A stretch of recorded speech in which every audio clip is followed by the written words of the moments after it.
делать выводов. Так, Салауди Саидов, если мы более 100 народов жили вместе с СССР, сейчас СНГ, если мы будем жить, дружить по соседству, торговать, созидать, ездить друг к другу в гости, создать свои объединенные республики, это же возможно.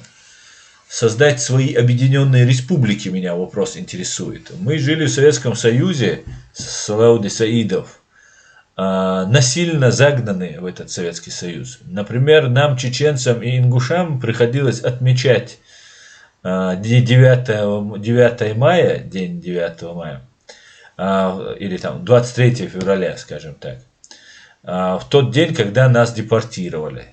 По победу окончания войны нам приходилось отмечать как врагами народов, да, долгое время. За это мы не были реабилитированы, да, там какой-то закон приняли, там дальше ничего этого закона не пошло. Это не говоря уже о том, что вот именно в это 23 февраля нам устроили очередной геноцид. Никто не собирается, например, я не понимаю вообще предмет разговора наш, Салауди. Какие 100 народов, СССР, как бы нет, СССР нет, все живут, страны Балтии живут отдельно, Украину кровью харкает, Украина не хочет возвращаться в этот совок. Мы заплатили 300 тысяч жизнями, 300 тысяч, третей от числа наших граждан. О чем вообще речь?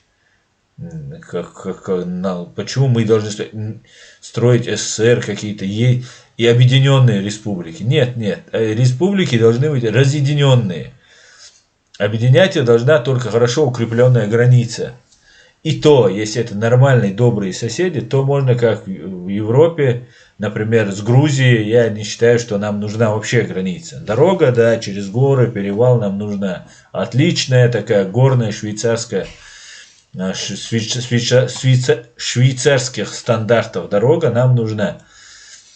Но нам с Россией нужна хорошо укрепленная граница, чтобы никакие вот эти агенты ФСБ, ГРУ там не проникали, не совершали свои подлые деяния и так далее.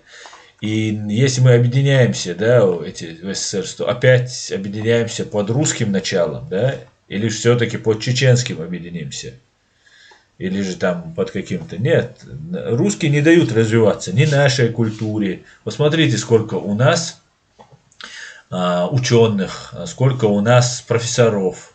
Это все то, что мы вот сожительствовали с матушкой Россией, да, с их матушкой Россией. Поэтому ничего хорошего Россия не дала. Чеченский язык занесен ЮНЕСКО в языки, в перечень языков, исчезающих языков. Это что? Культура после... Нет, это вообще даже разговаривать. Салауди, ты явно выдаешь позицию прорусского человека. Это на моем канале не приветствуется.